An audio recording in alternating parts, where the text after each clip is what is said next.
Bom dia, irmãos. Bom dia.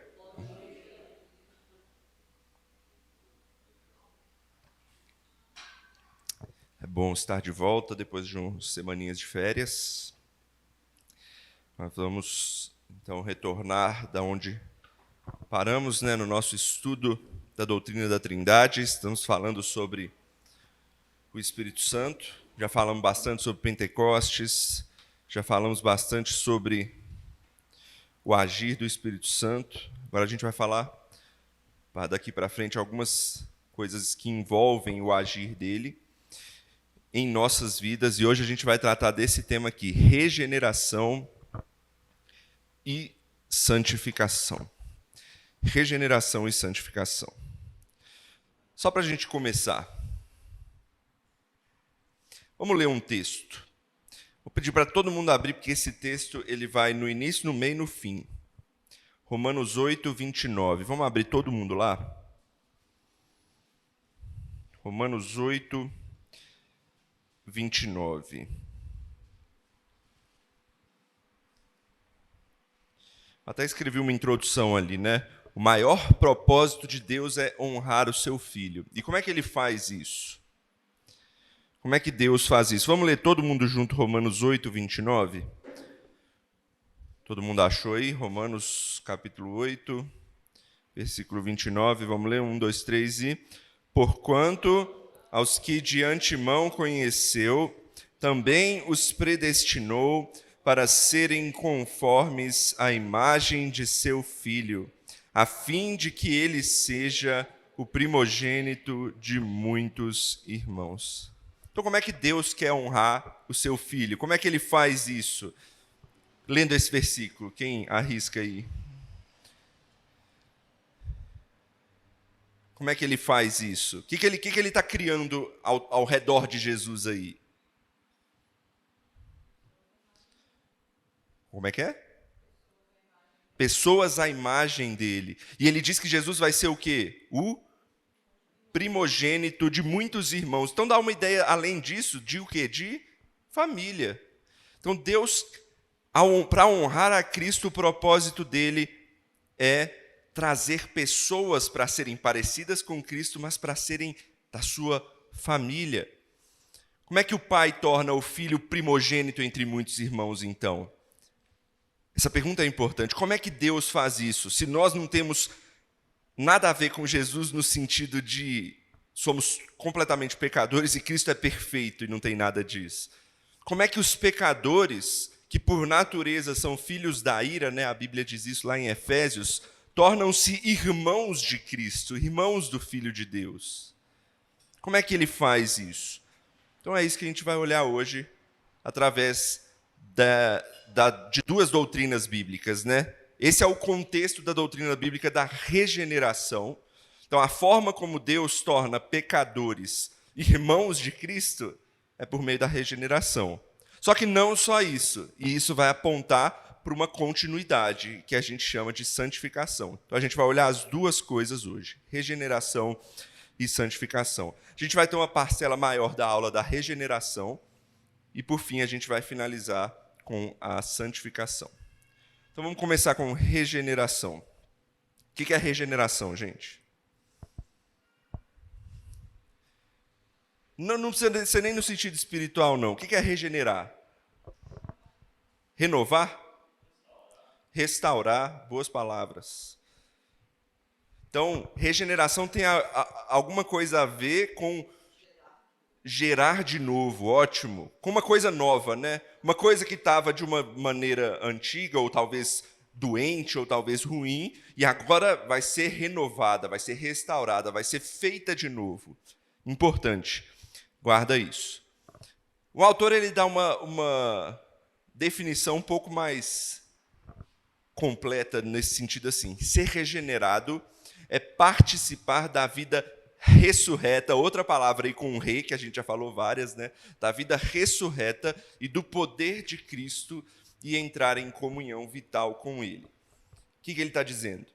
Ele está colocando duas coisas além do que a gente já falou aqui. Ele está falando desse rei, desse novo, dessa novidade de vida que a regeneração traz, Mas ele diz no finalzinho uma outra coisa: comunhão com ele. Então traz união também. Você é feito novo para alguma coisa, certo? Então regeneração sempre tem que estar acompanhado dessas duas coisas. É ser feito novo para algo, para estar com Cristo.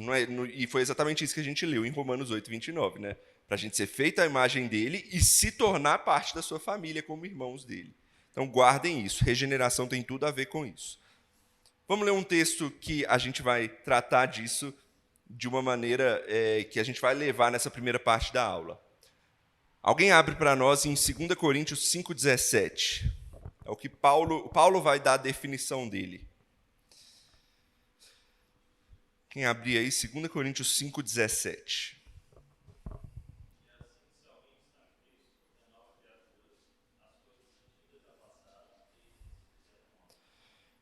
Então, Paulo trata exatamente do que a gente falou aqui. É nova criatura. Ou seja, é feito de novo. Aquilo que é antigo fica para trás. Agora são coisas novas. Veja que não é só uma mudançazinha pequena, né? Não é só, tipo, eu converti e agora eu tenho que passar a vir para a igreja, orar e dizer que eu sou crente. Não é só isso. É uma mudança drástica. As coisas antigas ficam para trás. E agora as coisas são novas. Porque você foi feito nova criatura. Então, regeneração é o novo nascimento. É o ser nova criatura. Então, todas as vezes que você lê na Bíblia, e a gente leu hoje no início da aula, né, o texto que mais fala sobre novo nascimento, né, você associa com a palavra regeneração. Regeneração e novo nascimento é a mesma coisa. Entretanto, foi de uma vez, tá bom, não tem nada não. Entretanto, no grego, o termo específico para regeneração não é o mesmo termo para novo nascimento, apesar de serem sinônimos. O termo regeneração ele aparece só 2 vezes no Novo Testamento. Uma está lá em Mateus 19, 28, vou pedir para minha mãe abrir Mateus 19, 28, e eu vou pedir para a Aline abrir em Tito 3, versículo 5. Mateus 19, 28.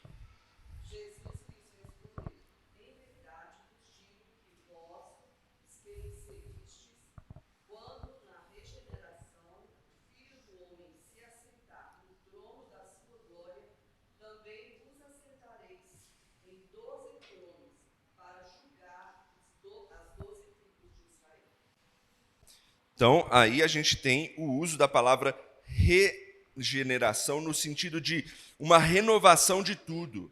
Cristo, ele vai vir e vai reger todas as coisas e vai colocar do seu jeito, vai fazer uma renovação de todas as coisas.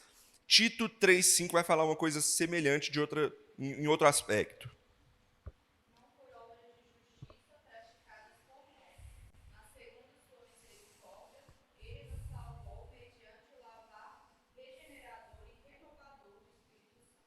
Veja que ele associa a palavra regeneração com renovação, ou seja, não é só uma restauração, uma cura, ele renova, ele faz novo. O que eu quero dizer com esses 2 aspectos? Um aspecto externo de Jesus dominando todas as coisas e um aspecto interno que é o lavar regenerador em nós. O que eu quero dizer? Sempre que a gente pensa a respeito de regeneração de uma pessoa, a gente deve pensar apontando na direção de uma regeneração cósmica. Não é só uma mudança pequena, uma mudança em você individual. Regeneração é algo que Deus faz, é um processo da redenção de Deus no mundo, em que ele faz tudo novo de uma maneira universal. E isso atinge a nossa vida também de uma maneira total, de uma maneira cabal. Quando você se tornou crente, tem gente aqui que lembra o dia específico e tem gente que não lembra. Mas uma coisa tem que estar na sua mente: mudou tudo. Tem que ter mudado tudo. As coisas têm que ter mudado de uma maneira generalizada na sua vida. Não estou dizendo que você agora é perfeito depois de ter feito isso. Não, longe disso. A gente vai falar disso no final, na questão da santificação. Mas o seu foco, aquilo que você observa, você agora observa com outros olhos. A gente muitas vezes até usa aquela expressão, né? Cai a escama dos seus olhos. Porque agora você vê aquilo que Cristo quer fazer na vida de todo aquele que é transformado por Ele. Então não é uma transformaçãozinha que faz você sair da sua cama no domingo e vir para cá na igreja. Não é só que você agora consegue fazer oração, ou que você agora lê a Bíblia. Isso são coisas que acontecem, são ações que a gente tem que ir trabalhando na nossa vida para melhorar mesmo. Mas tem uma mudança de foco de vida total. Agora eu sou não um crente somente, eu sou outra pessoa. Eu sou alguém que agora é a imagem e semelhança de Cristo.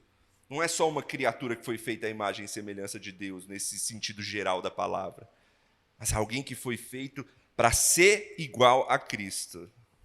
E como é que Cristo era? Perfeito. Então a gente está sendo levado para isso. Agora eu tenho o start disso. Eu tenho a capacidade disso. Em vida a gente não vai conseguir, mas a gente vai caminhar para lá. Então a gente tem que ter essa mudança de foco na regeneração. Não é uma mudança pequena, é uma mudança cósmica. A regeneração é uma transformação, uma renovação total, universal da nossa vida e da vida em geral do povo de Deus. Beleza? Então, isso é regeneração. Mas algumas observações sobre isso. Isso não significa que é algo futuro, simplesmente. Só vai acontecer lá no final. Como eu disse, Cristo é perfeito, a gente está caminhando para lá. Então, eu só vou ser regenerado quando eu chegar lá. Não, já começa agora. A regeneração já teve início na própria ressurreição de Cristo. Ele já deu o start inicial para a gente. É assim. Então, eu vou começar isso em você. Você também vai ser ressurreto. E a gente já começa, então, a ter essa nova vida desde o momento em que nós somos regenerados. E na ressurreição, Cristo abre as portas para o Espírito Santo. A gente viu várias vezes nas aulas anteriores sobre o Pentecostes, quando abriu essas portas, né? E Pedro faz essa relação. Alguém abre lá em 1 Pedro 1, 3.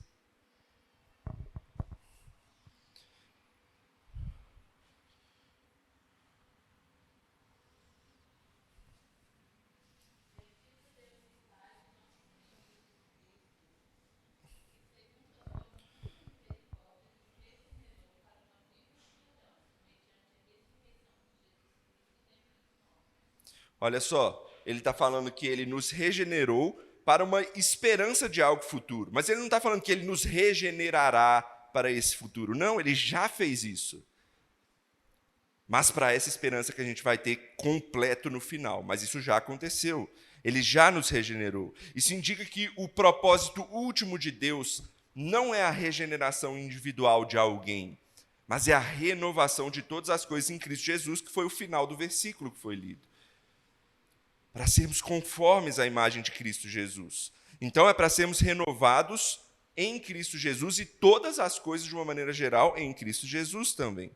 Assim, mesmo que em João 3, e aí eu vou voltar para o texto que a gente leu no início da escola dominical, tá? Sempre tenho esse texto em mente também. Nicodemos e Jesus conversando sobre novo nascimento.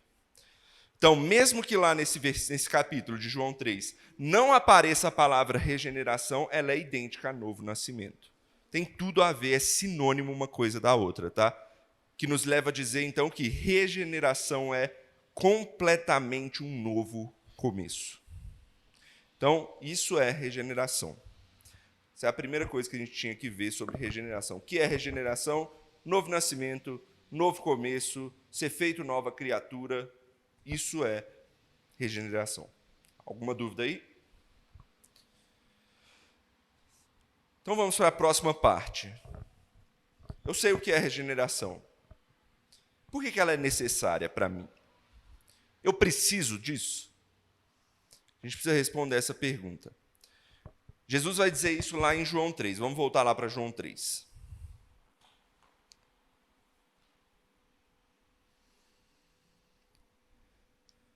João 3. Pedi para a tia Keila ler João 3, os versículos 3 e o versículo 5.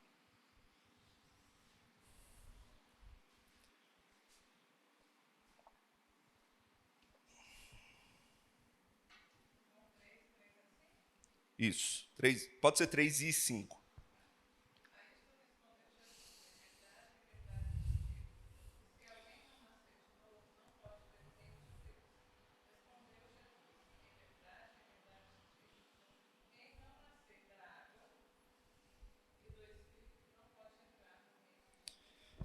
As respostas de Jesus são ambas a respeito do novo nascimento. E eu quero observar 3 coisas a partir dessas respostas de Jesus para Nicodemos. O novo nascimento é uma necessidade.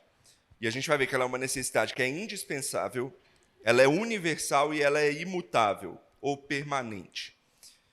Vamos explicar cada uma delas. É uma necessidade indispensável, por quê? Porque sem a regeneração, ninguém vai entrar no reino de Deus. Ninguém vai ver a Deus.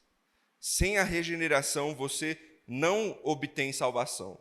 É uma parte indispensável do caminho da redenção, do caminho da salvação. Então, se você não tem regeneração, não tem salvação, é indispensável. Então, a gente precisa disso para ser salvo. Você pode entrar no reino de Deus, por exemplo, sem nunca ter sido batizado, sem nunca ter participado de uma santa ceia, que são coisas que a gente considera, que são coisas extremamente importantes para nós. E, apesar de ser incomum, isso pode acontecer. Por quê? Porque, apesar de serem coisas importantes, elas não são indispensavelmente importantes, como é a regeneração. Todo mundo vai lembrar, por exemplo, do caso do ladrão na cruz. Sempre. Sempre a gente lembra desse caso. Um cara que viveu 99,99% da vida dele fora de Cristo. Mas no 0,01% ele foi salvo. Ele não fez absolutamente... Ele não participou de um culto. Ele não foi no templo, talvez, nenhuma vez adorar de maneira verdadeira. Nunca foi. Não foi batizado. Não teve comunhão com os irmãos. Mas ele foi regenerado. Teve comunhão com Cristo. E foi salvo. Isso é indispensável. Vou dar um outro exemplo. Eu vou até falar um pouquinho disso mais para frente, mas é interessante falar disso. Por exemplo, crianças que morrem no ventre. A gente está falando muito de aborto por causa de política atualmente. Crianças que morrem no ventre são salvas ou não? É uma pergunta. E a resposta para a gente é, não sei. A resposta é não sei. Mas pode ser e pode não ser. Quem escolhe é Deus. É Deus quem diz isso. Ele que é o dono da salvação. Mas ele pode sim salvar uma criança no ventre que morreu antes mesmo de sair do ventre. Sem ela ter participado de absolutamente nada, sem ter visto a luz do sol. Ele pode fazer isso. Por quê? Porque regeneração é algo indispensável, mas o resto não. As outras coisas que a gente vê aqui, culto e tal, não sei o que, são coisas importantes, e a gente tem que fazer em obediência a Deus, e a gente vai ver que são características do cristão, são evidências da regeneração. Mas Deus pode sim regenerar alguém sem nada dessas coisas. Então ela é indispensável, indispensável. Segunda coisa, ela é universal. É uma necessidade universal, pois Jesus diz não só a Nicodemos, mas a todo e qualquer ser humano. Quando Jesus ele tá conversando com o Nicodemos, né? Ah, Nicodemos, não sei o quê, não sei o quê, não sei o quê. E aí, quando ele vai falar sobre isso, ele vira e muda, né? Ele fala, se alguém não nascer de... Veja que ele generaliza, porque ele está apontando para todas as pessoas agora. Ele não está falando só de Nicodemos. Ele está falando para todo mundo. E por que Jesus abrange isso para todas as pessoas? Porque o pecado atingiu a todas as pessoas. E se a gente precisa ser nova criatura, é por quê? É porque a gente é uma criatura pecaminosa. E a gente precisa ser feito novo. Então, sendo assim, o novo nascimento ele é universalmente necessário, por quê? Porque todos pecaram, carecem da glória de Deus. Ou melhor, para dizer de uma maneira diferente, a regeneração é uma necessidade universal, por quê? Porque o pecado é uma contaminação universal também. Então, todo mundo precisa ser regenerado para ser salvo. Por fim, a regeneração é uma necessidade imutável ou permanente. O que eu quero dizer com isso? Por causa das questões as quais ela lida, né? As leis imutáveis do reino de Deus. Deixa eu explicar isso. A necessidade de regeneração, ela não diminui com o passar do tempo. Ou seja, uma vez corrompido pelo pecado, não há outra possibilidade de eu ser justificado, a não ser se eu passar por regeneração. Ou seja, não há outro caminho. É isso que tem que ser feito. E não tem outra forma. Eu tenho que passar por regeneração. Eu tenho que ser regenerado, feito novo e me unir a Cristo. Esse é o caminho. Cristo diz isso de maneira bem clara, né? Eu sou o caminho, a verdade e a vida. Não há outro caminho. Então é isso que deve ser feito.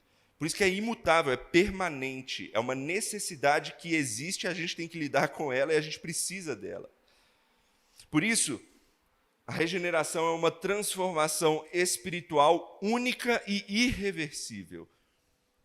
E isso nos diz até algo mais, né? Da mesma forma que é uma necessidade imutável, ela também causa uma transformação imutável. E isso é bom para a gente saber. Isso causa alegria para o nosso coração. Por quê? Porque Deus não nos transforma temporariamente. Se é imutável e Ele faz isso em nós, vai ser imutável em nós também. Vai ser para todos sempre. Então, 3 coisas que nos dizem a necessidade da regeneração. Ela é indispensável, todo ser humano precisa dela. Por quê? Porque ela é universal. Todo mundo pecou e todo mundo carece disso, da glória de Deus, né, como diz o versículo. E por fim, ela é imutável, ela é permanente. Não tem outro caminho. É assim que deve ser feito. Até aí alguma questão? Pode falar.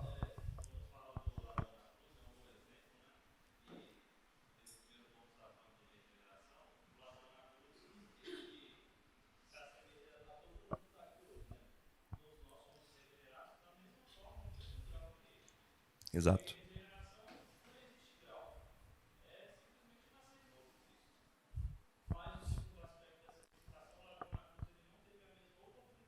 Sim.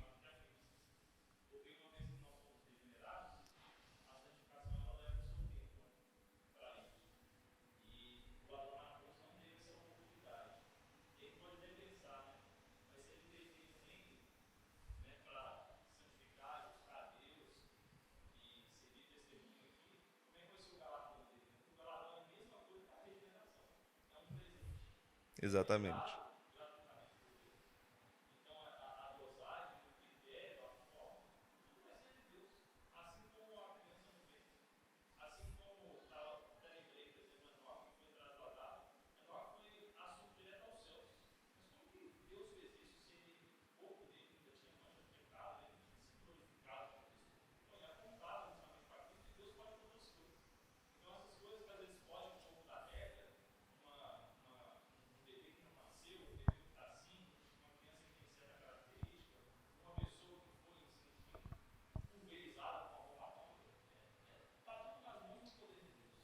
Sim.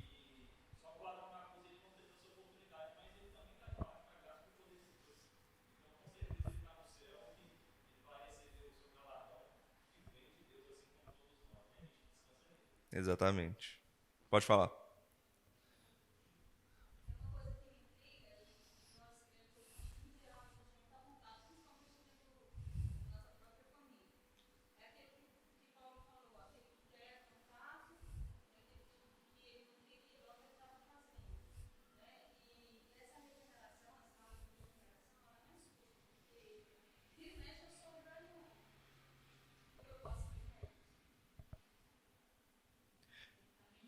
A gente vive essa vida na Isso já é um indicativo, né, de que a regeneração está agindo. A gente vai falar isso mais para o final da aula. Mas é interessante a gente ter esse aspecto, porque a gente ainda vive na presença do pecado. Mas a gente vai ver que um dos aspectos da regeneração é justamente, e da santificação também, eu vou falar isso mais para o final, é justamente essa separação que a gente tem da culpa e do poder do pecado. Porque agora a gente é unido a Cristo. E Ele está nos moldando para cada vez a gente mais se separar do pecado. Mas vira e mexe, a gente olha para trás e cai no nosso velho homem. Mas a gente se fez novo, a gente foi feito novo, melhor dizendo. E isso é o que vai ditar a regra agora. Tem até uma tirinha do Entendendo Tom, que às vezes vira e mexe a gente coloca aqui no boletim, que ele fala assim... eu não lembro as palavras certas, mas ele fala algo assim: quando você é feito novo em Cristo, Ele te dá poder para vencer o pecado. Mas se o indicativo na sua vida é que você está tomando uma surra do pecado, aí você tem que rever o seu conceito de regeneração na sua vida. Mas, se você luta contra o pecado, você tem essa questão de, nossa, eu voltei, o velho homem está aqui e tal, mas você está querendo cada vez mais se afastar disso, já é um grande indicativo de que a regeneração iniciou na sua vida. Certo? Pode falar.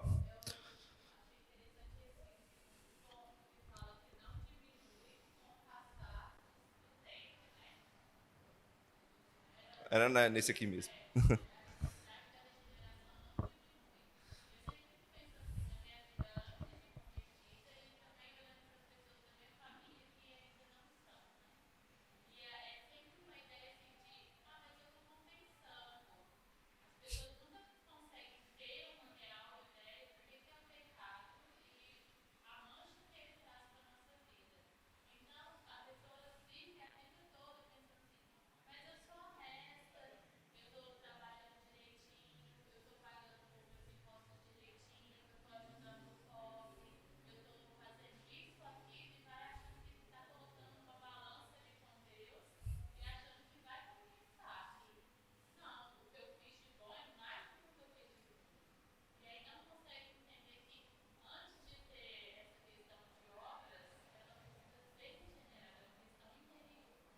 Sim.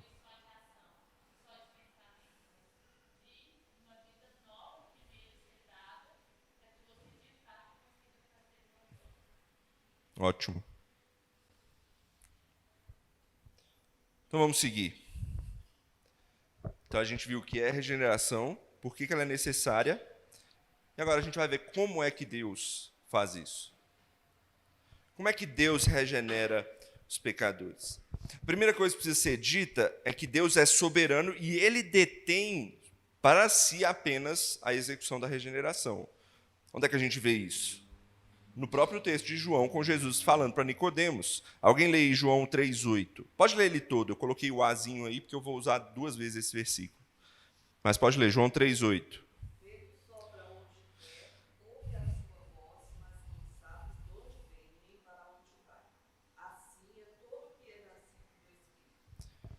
Veja, primeira parte aí. O vento sopra onde quer. Então, o que eu quero dizer nessa primeira parte? É que Deus é soberano sobre essa doutrina e ele a executa como ele quer.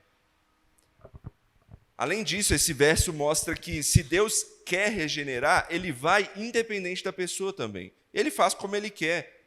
Não é uma decisão nossa, eu não quero isso. Se ele agir em você, ele vai te fazer querer. Olha o que esse teólogo chamado Bavinck, ele diz. Para Deus, nenhuma porta está trancada, nenhuma criatura é inalcançável, nenhum coração é inacessível. Com o Espírito Santo, ele pode penetrar o mais íntimo de todo ser humano, com ou sem a palavra, por meio ou parte da consciência, em idade avançada ou a partir do momento da concepção.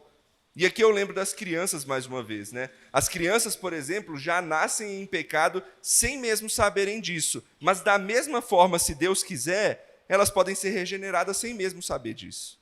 Por quê? Porque é Deus quem age na vida delas e na vida de todos, independente de quem sejam. Veja que ele falou algumas coisas interessantes aqui na frase, né? Ele pode penetrar o mais íntimo de todo ser humano, olha isso, com ou sem a palavra. A palavra é um instrumento. E ele é o instrumento principal, e eu vou falar disso mais para frente. Mas se Deus quiser agir na vida de alguém sem a palavra, ele age como? Por exemplo, na vida de uma criança no ventre. Ela nunca ouviu o evangelho. Talvez ela não tenha nem ouvidos formados ainda. Mas ela pode ser salva pelo regenerado Espírito Santo. E aí ele diz até outras coisas, né? Por meio ou a parte da consciência.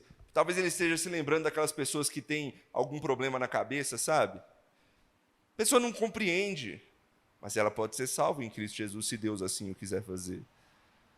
Em idade avançada ou a partir do momento da concepção. Qualquer momento ele pode fazer. É Deus quem regenera a sua vontade. É que esse versículo nos ensina. Pode falar.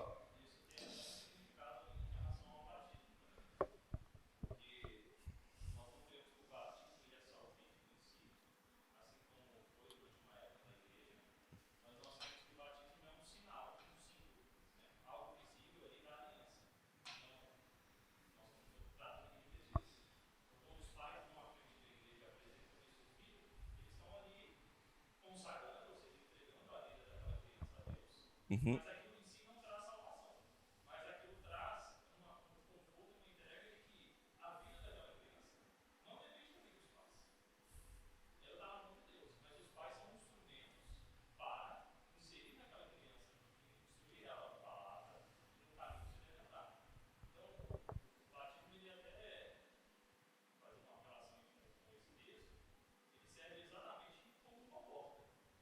Sim.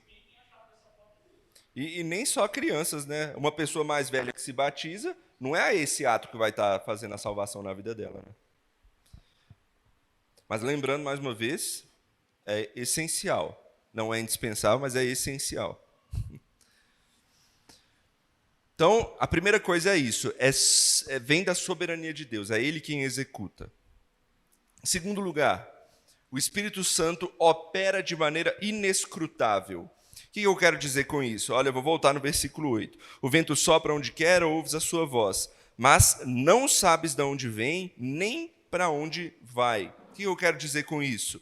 Palavra inescrutável significa o quê? Misterioso ou impossível de ser compreendido. Isso não quer dizer que é sem sentido, tá? Que Deus regenera sem sentido nenhum. Mas significa que Ele tem os propósitos dele. E a gente não sabe quais são os propósitos de Deus. Mas a grande maioria das vezes, Deus dá dicas a esse respeito. De onde Ele está agindo, de onde o vento está soprando. Como assim? Por exemplo, quando você vê uma pessoa se convertendo, a maioria das vezes você vê o processo.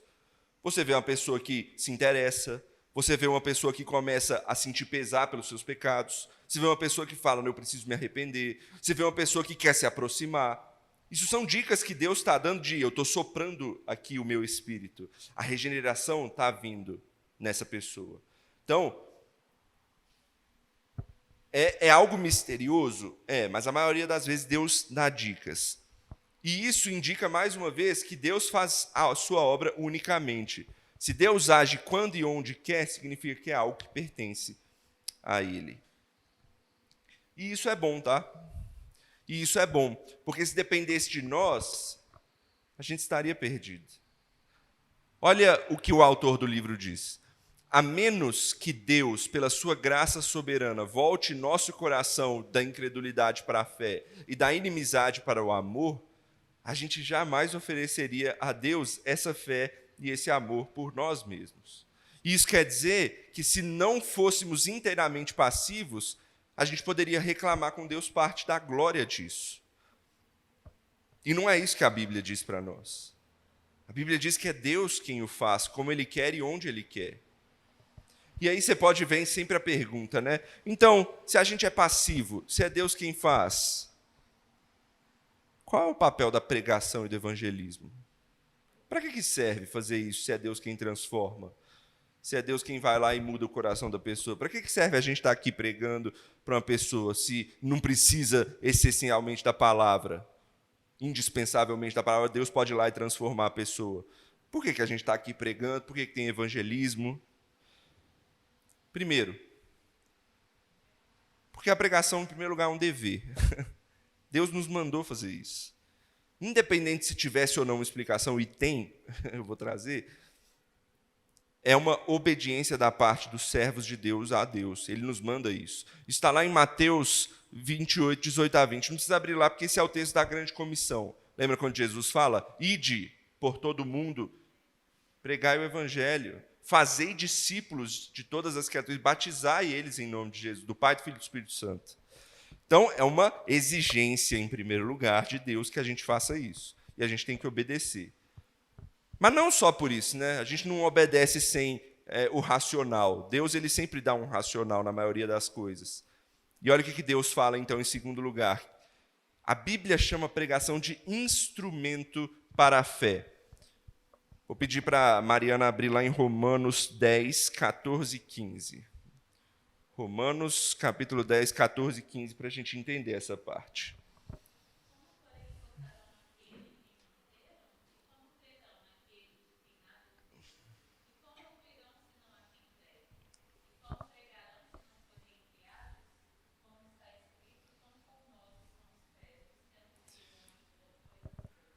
ele faz uma escadinha aí de coisas, e a fé está lá no início. Ele fala, como é que eles vão crer? Como é que eles vão ter fé? E uma das partes da escadinha é a pregação. Como é que eles vão crer? Pelo ouvir. E o ouvir o quê? A pregação da palavra. Então, a pregação da palavra é um instrumento para se chegar à fé. Então, a pregação da palavra é um instrumento que Deus nos dá para que as pessoas sejam regeneradas. Ou seja, não é que Deus precise que a pessoa escute, ele regenera como ele quer. Mas ele prefere, ele fez com que fosse assim o caminho normal das coisas. Que as coisas que nós pregássemos ou que o seu povo pregasse para que outras pessoas ouvissem e assim chegassem à transformação, à regeneração. E olha, saber que a pregação é um instrumento é vital para um entendimento correto dessa questão. Por quê? Porque Deus é quem regenera, e Ele pode fazer isso como quer e quando quer, mas normalmente Ele utiliza meios para isso, e o principal deles é a pregação. E a gente vê esse exemplo justamente no texto que a gente estava lá em João. O que Jesus está fazendo com Nicodemos? Está pregando para ele, está evangelizando a ele. Vamos voltar lá para João 3, então. Vamos analisar como é que Jesus faz isso.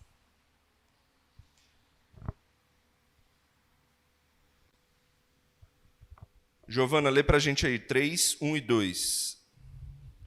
Por favor.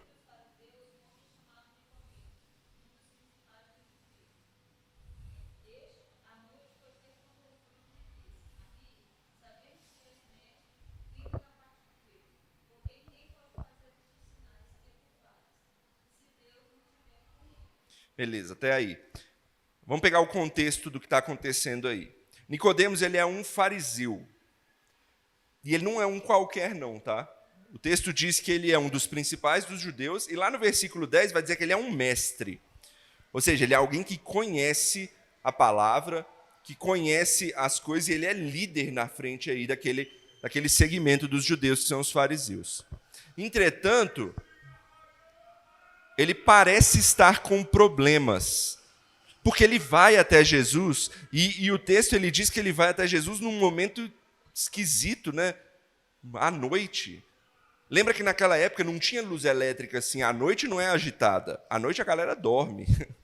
Naquela época era bem diferente. Dava 18, 19 horas, a galera já estava preparando para dormir e acordava 4, 5 da manhã quando o sol nascesse. Se ele foi procurar Jesus à noite, é porque ele estava angustiado. Tinha alguma coisa no coração dele que ele precisava tratar.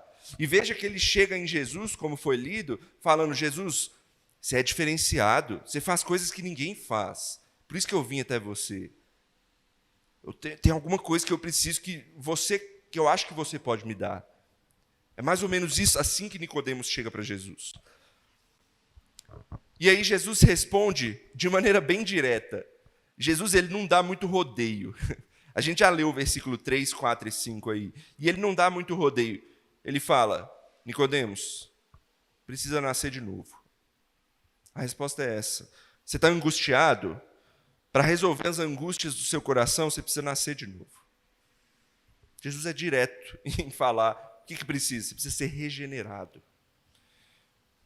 Nicodemos ele não entende. Ele até fala no versículo 4 aí, né? Mas como é que eu vou fazer para voltar no ventre da minha mãe? Como é que vai acontecer? Ele leva no literal, né? E o que Jesus faz? Jesus, ele, ao invés de, o que muitas vezes a gente faz para se livrar da pessoa, fala assim, você tem que procurar Deus, procura Deus. Sabe aquela igreja ali? Vai lá, vai te explicar, beleza. Não. Jesus, ele prega, ele evangeliza Nicodemos. Olha aí o versículo 6 e 7. Pedi para Anne estava com a Bíblia aberta ali, você pode ler os versículos 6 e 7?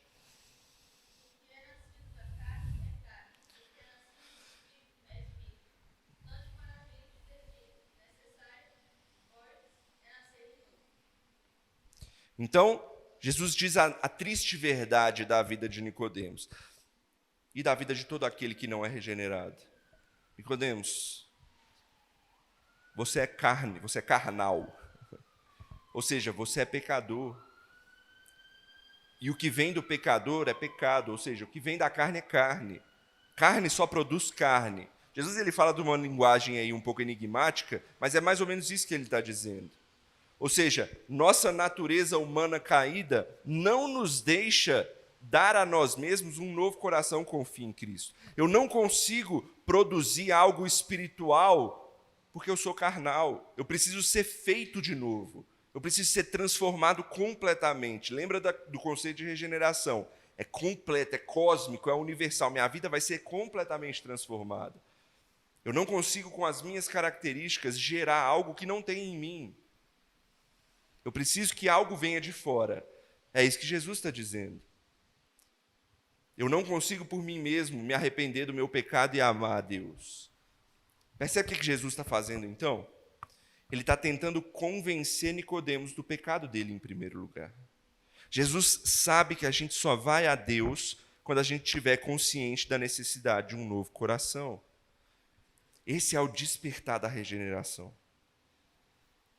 É assim que a gente entende que a gente começa a ser regenerado, ou que a gente foi regenerado, já que é uma coisa instantânea, né? Então, a primeira responsabilidade de um evangelista, e nesse sentido todo mundo é evangelista, todo mundo que prega, todo mundo que fala simplesmente de Jesus para alguém, é conscientizar-se do seu pecado e assim sentir a necessidade de Deus. Primeira coisa, você não vai chegar para a pessoa e vai falar, aceita a Jesus. E simplesmente isso. Você precisa dar um contexto disso. Por que ela precisa aceitar Jesus? O que é isso, exatamente? Que você está em pecado. Você precisa se arrepender do seu pecado, você precisa ser lavado, você precisa ser regenerado. E então a pessoa precisa começar a sentir essa necessidade de Deus. É por isso que a Bíblia diz que a palavra é uma espada. Por quê? Porque ela vai atacar a nossa consciência. Ela tem que fazer um remeleixo na nossa cabeça. Você aceita Jesus quando você é incomodado por Jesus em primeiro lugar. Você fala, eu preciso de algo, eu preciso ser transformado, tem algo errado comigo. É o que Jesus está mostrando para Nicodemos. Nicodemos, você está angustiado, por quê? Porque tem algo errado contigo. Deixa eu te mostrar o que você precisa. E é o Espírito que concede esse novo coração, é importante dizer. Não é a palavra, tá? A palavra é um instrumento, mas quem faz a transformação é o Espírito. Eu coloquei isso aí porque é importante tirar esse peso da gente, tá? Não sou eu que vou transformar alguém. Não é você que vai transformar o seu familiar, ou o seu melhor amigo, ou algo assim. Você pode pregar para ele e continue fazendo isso. Pregue a palavra para ele. E ore para que o Espírito transforme. Por quê? Porque é o agir do Espírito, não é o seu poder da palavra. Não é você que está fazendo algo errado. Pode ser também que você esteja fazendo algo errado, não falando do jeito correto. Mas se for da vontade do Espírito, que ele seja transformado, ele será. Então a gente tem que fazer as duas coisas, pregar e orar para que isso aconteça. E aí eu quero concluir essa primeira parte aqui. Por mais que a regeneração seja um ato único de Deus, da sua soberania, fazendo ele como e onde quer, a pregação é um instrumento usado por ele. E através da pregação, o caminho da regeneração vai estar explícito aqui. A pessoa vai sentir um pesar pelo seu pecado, ela vai ser atingida por uma necessidade de Deus. Sabe quando o povo fala daquele buraco, aquele vazio que a pessoa sente em si? Pois é, ela vai sentir essa necessidade de Deus. Ela vai então buscar arrependimento e ela então vai viver em novidade de vida. Esse é o caminho inicial da regeneração.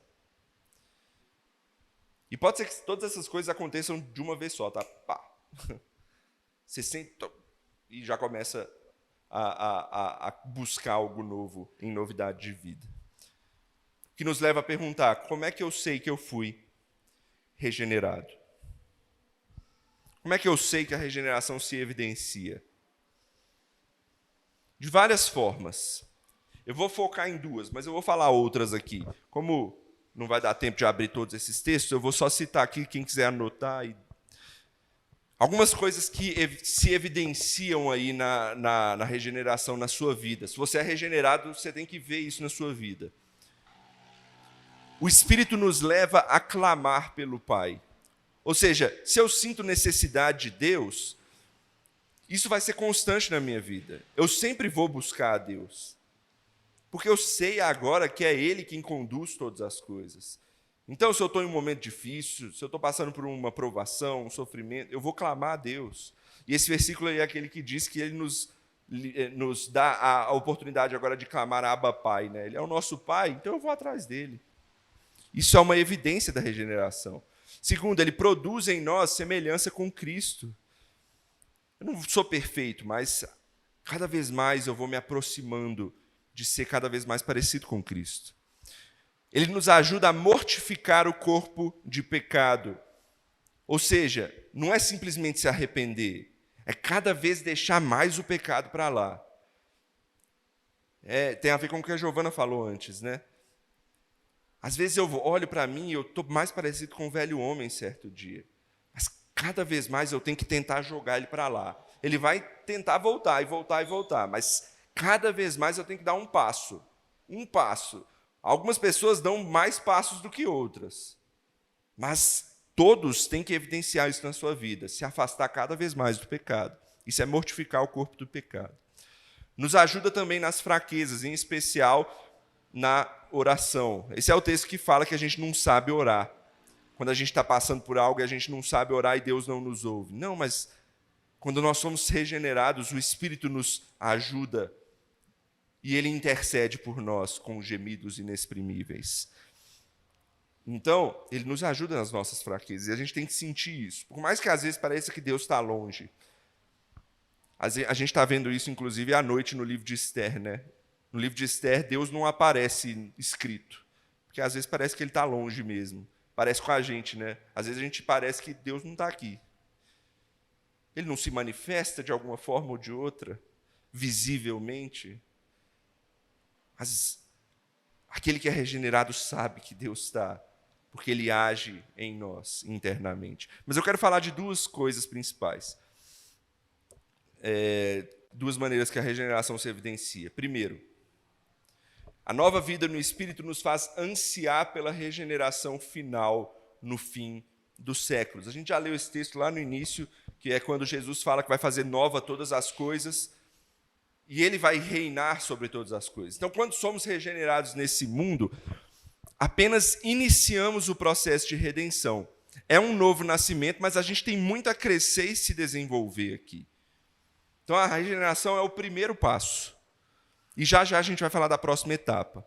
Inclusive, a gente ainda vive nesse mundo de pecado. Entretanto, a gente deve viver uma vida que aponta para o futuro. Isso é extremamente importante como evidência de regeneração. Você foi regenerado, você espera pela perfeição no final das coisas. E como é que a gente espera por isso? Assim, uma evidência é o anseio pela volta de Cristo, quando Ele fará novas todas as coisas. Você tem que ter esse anseio. Você tem que ter esse anseio por Cristo voltar, acima de qualquer coisa na sua vida. Tem gente que diz assim, eu quero casar antes, eu quero ter filho antes. Não, meu irmão, não tem nada melhor do que Cristo voltar. Nada, absolutamente nada. Esse anseio é o melhor que você pode ter na sua vida. Então, isso é uma evidência da regeneração na sua vida. Você anseia por estar com Cristo no final das coisas eternamente. Segundo, a presença e o poder do Espírito em nós criam e inspiram dentro de nós um autoexame piedoso. O que eu quero dizer com isso? Se você foi convertido, se você é uma nova vida, é uma nova pessoa, você precisa demonstrar um coração transformado, um coração contrito, um espírito quebrantado, como diz o versículo. Então deve haver esse pesar pelo pecado. E mais, deve haver reconhecimento de pecado e busca por arrependimento. Não só esse inicial, que demonstra que você foi regenerado lá no início, mas isso tem que ser constante na sua vida.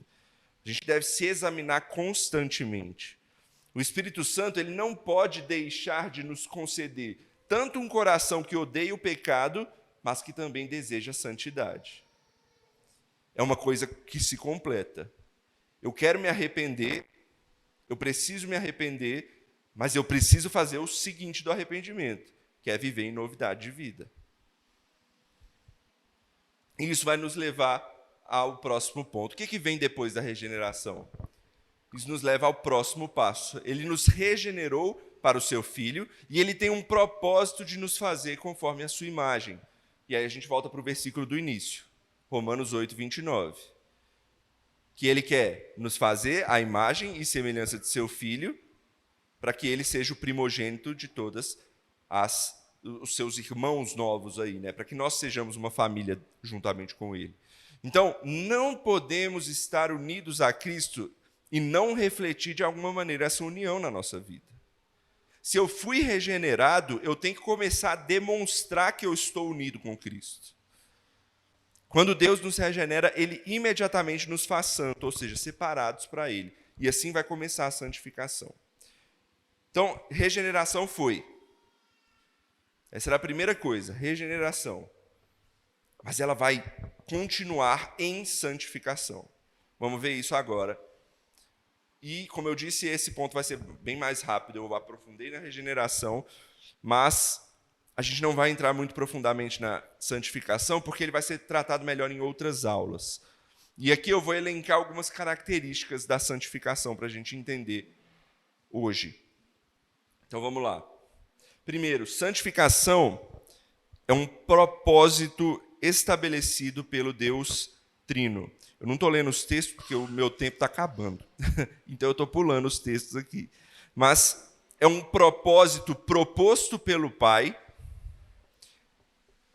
Aí aqui, como a gente está dando aula da Trindade, é importante saber os aspectos de cada uma das pessoas, como é que eles trabalham em si.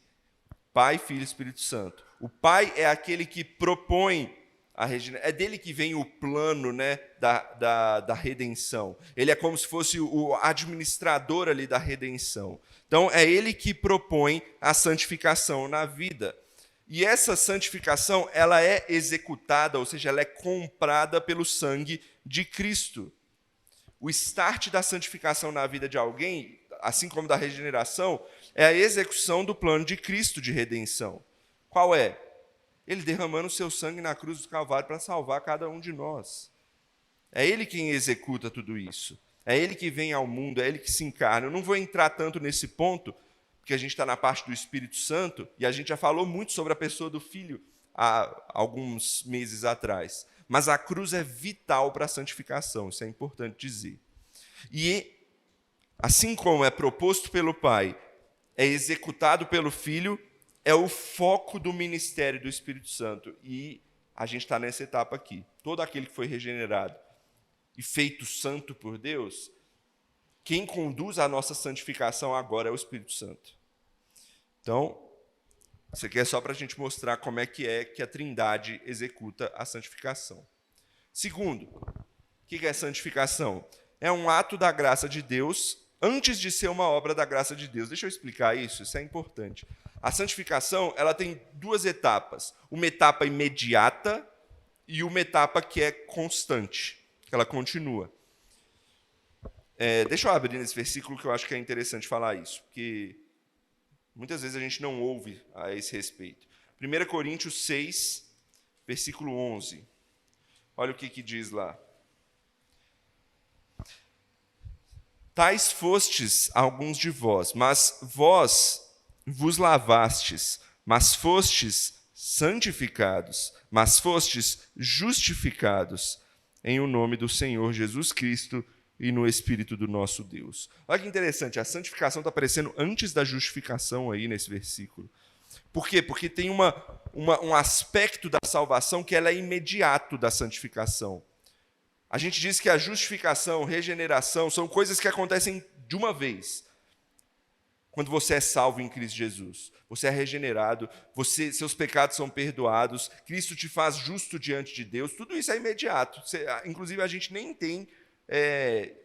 intervém em cada uma dessas coisas. E a santificação tem um aspecto nisso também. Qual é? Inclusive, eu dei até o nome, né? Chama-se santificação definitiva. Isso significa que, em união com Cristo, os fiéis foram separados. Lembra, santo significa separado. para Deus definitivamente. E ninguém nos tira de Deus. Então, fomos separados também do pecado, não da presença ainda, como eu disse, mas da culpa e do poder do pecado. Então, esse é o primeiro aspecto da santificação. Nós somos feitos santos. Eu não sou perfeitamente santo, mas quando eu sou regenerado, imediatamente eu já sou feito santo por Deus. Ou seja, eu sou separado para Ele. Então, esse aspecto é imediato da santificação. E aí a gente vai para as partes mais conhecidas da santificação. Como eu disse, a santificação é constante. Então, a santificação não é um crescimento mecânico, ou seja, é não convencional. O que eu quero dizer com isso? O crente cresce em santidade de diversas maneiras. Por vezes, o crescimento ele vai ser irregular, ele não vai ser constante, e ele vai ser muitas vezes previsível. Como assim? A gente cresce normalmente em santidade em grandes eventos, especialmente em momentos de provação. Mas muitas vezes a gente estaciona na nossa vida de santificação também. Então, a santificação não é um negócio que faz assim. Muitas vezes é um negócio que faz assim, aí para um pouquinho, aí faz assim de novo, aí para um pouquinho aqui. O importante é, a gente sempre tem que buscar estar crescendo. A gente sempre tem que buscar estar crescendo. Então, não espere que seja algo certinho na vida de todo mundo. Não. Tem gente, inclusive, que parece até que está desviado por um tempo, fica um tempão estagnado, e depois Deus toca no coração e a pessoa volta. Então, não é igual para todo mundo. Não é igual. É isso que eu quero dizer nesse ponto. Não é uma coisa constante, específica, certinha, bonitinha na vida de todo mundo. Não. Inclusive, Deus usa esses eventos específicos na nossa vida para que a gente seja acordado e a gente volte para crescer em santificação. 4. A santificação desabrocha na comunhão da igreja. Isso é extremamente importante. Tem um autor que fala assim: o culto público é a imagem mais próxima do céu que a terra conhece. Então, meu irmão, a gente muitas vezes fala que a santificação é algo individual, e de fato ela é, em certa maneira. Mas a gente não pode se esquecer que o ápice do corpo de Cristo na terra, o adorando, é na comunhão dos santos na igreja. É o povo de Deus reunido. Esse texto que eu coloquei de Efésios é quando Paulo fala que todo o corpo junto se edifica mutuamente em seus diversos dons, suas diversas atuações. Então, a igreja é um lugar excelente para que a santidade funcione da melhor maneira possível. Então, não deixe a igreja de lado, não deixe o culto de lado. Ele é extremamente importante para uma vida de santificação. Por fim, a última. A santificação é, em essência, a semelhança com Jesus. E aqui a gente volta de novo para Romanos 8, 29, tá? Por quê? O propósito de Deus é que a gente seja conforme a imagem de Cristo Jesus. Se não há semelhança com Jesus, não há santificação. Não há santidade, melhor dizendo. Não é à toa que a Bíblia diz que sem santidade ninguém verá a Deus. É isso que está dizendo lá em Hebreus 12, 14. Sem santidade ninguém verá a Deus. E por que Paulo usa isso? Inclusive, Paulo usa a figura do espelho lá em 2 Coríntios para dizer que nós temos que ser cada vez mais parecidos com Cristo, porque é isso que vai estar indicando santificação. Então, qual deve ser a nossa aparência? Aí eu preciso ler o texto aqui de Colossenses. Vou abrir lá rapidinho. Esse é o penúltimo slide. Colossenses 3, 12 e 14. Qual deve ser a nossa aparência?